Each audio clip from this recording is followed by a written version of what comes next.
Assalamualaikum warahmatullahi wabarakatuh. Selamat pagi menjelang siang buat kalian semuanya yang tentunya hari ini sedang ada di rumah ya. Ketemu lagi sama Kak Sani di pembelajaran daring online mata pelajaran seni musik. Kak Sani mengucapkan terima kasih banyak buat kalian semuanya yang sudah mengerjakan tugas yang ke-1 ya tentang musik kontemporer. Baik, untuk materi hari ini pun sama. Kasani akan menjelaskan tentang musik kontemporer. Nah, untuk selanjutnya ini ada kompetensi dasar di pembelajaran kita. Kemudian tujuan pembelajaran kita kali ini adalah agar kalian dapat mendefinisikan pengertian musik kontemporer, mengidentifikasi pertunjukan musik kontemporer, menyebutkan alat-alat musik yang digunakan. Kalian dapat menganalisis fungsi pertunjukan musik kontemporer, mengidentifikasi konsep, teknik, prosedur memainkan musik kontemporer, juga membandingkan permainan musik kontemporer dengan kebebasan berekspresi. Selanjutnya, secara spesifik, musik kontemporer ini hanya dapat dipahami dalam hubungannya dengan perkembangan sejarah musik barat di Eropa dan Amerika pada sekitar abad ke-20. Namun walaupun dapat mengacu pada sebuah pemahaman yang spesifik, sesungguhnya label kontemporer yang dibubuhkan pada kata seni maupun musik sama sekali tidak menunjuk pada sebuah pengertian atau definisi yang bersifat normatif. Istilah musik kontemporer ini seringkali diterjemahkan menjadi musik baru atau musik masa kini, menyebabkan persepsi bahwa jenis musik apapun yang dibuat pada zaman sekarang ini nih disebut sebagai musik kontemporer. Padahal istilah kontemporer itu sendiri bukan jenis, bukan genre, aliran, ataupun gaya musik. Akan tetapi lebih spesifik pada sikap atau cara pandang senimannya yang tentunya tersirat dalam konsep secara gramatik, yang mana musiknya itu memiliki nilai-nilai yang bersifat kekinian. Next, konsep musik kontemporer. Bagi pemahaman sebagian orang, musik kontemporer ini selalu dikaitkan dengan konsep penggunaan alat musiknya. Yang paling tren adalah ketika suatu karya musik ini terdiri dari campuran alat musik modern dan tradisional. Sehingga sering kita sebut kalau campuran antara modern dan tradisional itu kita sebut dengan musik kontemporer.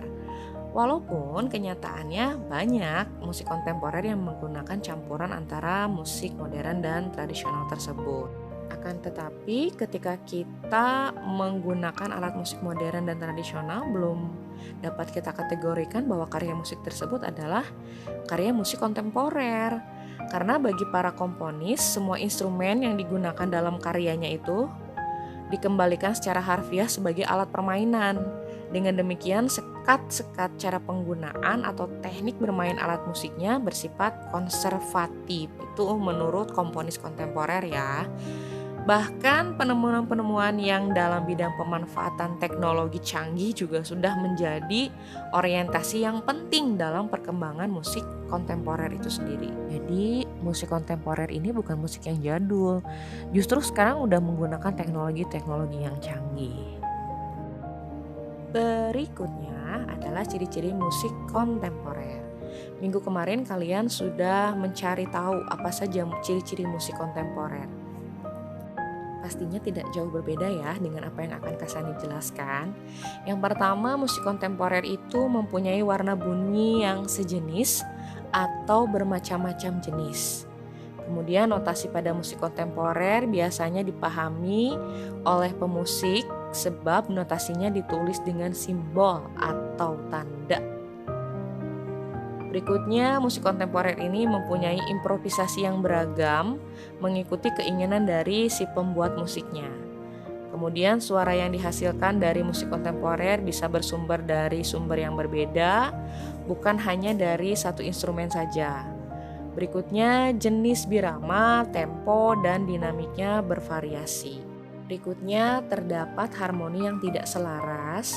Kemudian bunyi alat musik tiup dan bunyi alat musik perkusinya lebih sering dijumpai pada musik kontemporer ini. Banyak juga yang memakai suara atau alat musik sintesis atau elektronik. Dan yang terakhir, mempunyai ritme yang kompleks. Dipelajari ya. Baik, pembahasan selanjutnya yaitu tentang kategori musik kontemporer. Secara kompositoris, karakteristik karya musik kontemporer dapat dibedakan menjadi 3 kategori. Kategori yang pertama yaitu karya musik yang bersifat musik iringan. Konsep komposisi dalam karya seperti ini berdasar pada penciptaan suatu melodi, baik itu bentuknya lagu ataupun instrumen. Kemudian elemen-elemen yang lainnya berfungsi mengiringi melodi tersebut. Kategori yang kedua, karya musik yang bersifat ilustratif. Nah, di sini konsep komposisinya berusaha menggambarkan sesuatu dari sebuah naskah cerita, puisi, dan yang lainnya. Dengan demikian, orientasi musiknya lebih tertuju pada penciptaan suasana-suasana yang berdasar pada interpretasi komponisnya. Nah, kategori yang ketiga yaitu karya musik yang bersifat otonom. Karya musik seperti ini biasanya sangat sulit dipahami oleh orang awam. Selain bentuknya yang tidak baku, aspek gramatika musiknya pun sangat berbeda jika dibandingkan dengan karya-karya musik tradisi. Kadang karya musik seperti ini sering menimbulkan hal-hal yang kontroversial, seperti yang anti tradisi, padahal secara sadar atau enggak, semua tatanan konsepnya bersumber dari tradisi. Kategori yang seperti ini lebih dekat atau lebih cocok dengan fenomena musik kontemporer Barat, Eropa, Amerika. Nah, pembahasan selanjutnya tentang fungsi musik kontemporer. Di pertemuan minggu lalu juga kalian sudah menuliskan ya fungsi-fungsi musik kontemporer. Di sini Kasani akan bagi menjadi 2. Yang pertama fungsi secara umum, yang kedua fungsi secara spesifik. Kita bahas yang secara umum dulu ya. Yang pertama fungsi secara umum tentu saja fungsi keagamaan atau religi. Jadi musik kontemporer ini digunakan sebagai media untuk menyebarkan ajaran-ajaran yang berkaitan dengan keagamaan, yaitu mengajarkan nilai kebaikan misalnya ya.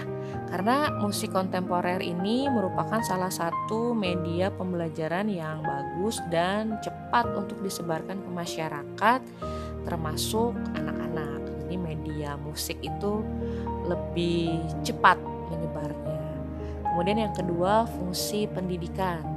Sama halnya dengan seni yang lainnya, musik kontemporer ini memiliki fungsi pendidikan. Contohnya ialah saat memainkan alat musik secara berkelompok atau kalian membuat sebuah kelompok ensemble, dibutuhkan kerjasama tim sehingga menghasilkan musik yang harmonis. Berikutnya fungsi komunikasi.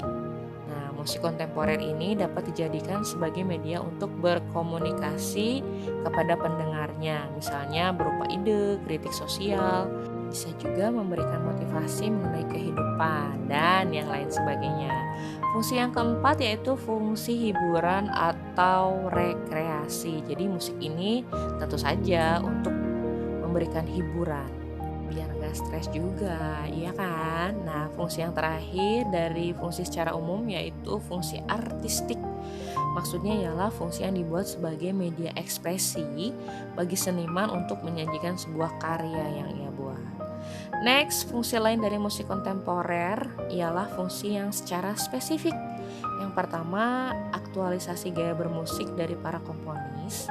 Fungsi yang kedua, mengembangkan jenis atau berbagai variasi seni musik yang bersumber dari tradisi ataupun bukan tradisi. Yang ketiga, sebagai bentuk ditemukannya dan perkembangan gramatika musik itu sendiri. Alhamdulillah materinya sudah selesai, sampai di situ dulu. Selanjutnya ini lembar kerja kalian. Tugas kalian hari ini adalah menyimak dan mengamati salah satu pertunjukan musik kontemporer yang mana alamat YouTube-nya udah Kasani kasih tahu. Nanti kalian membuat hasil pengamatan yang kalian tulis di buku tulis kalian. Terus nanti seperti biasa difotoin dikirim lagi ke classroom ya. Nah, di sini kalian menyebutkan nama pertunjukan dan siapa pemainnya. Nomor 2-nya kalian sebutkan alat-alat musik yang digunakannya. Jangan ngarang, lihat ya. Yang ketiga, termasuk kategori musik kontemporer yang mana? Tadi kan udah dijelasin tuh ada 3 jenis. Dan yang terakhir, kalian jelaskan fungsi pertunjukan musik kontemporer yang telah kalian saksikan. Tadi Kasani udah bahas tuh fungsi-fungsi, ada yang umum, ada yang spesifik. Nah, termasuk yang mana? Ya, yang umum atau spesifik. Oke? Terima kasih atas perhatian kalian hari ini. Tetap semangat, stay safe, and di rumah aja. Terima kasih. Wassalamualaikum warahmatullahi wabarakatuh.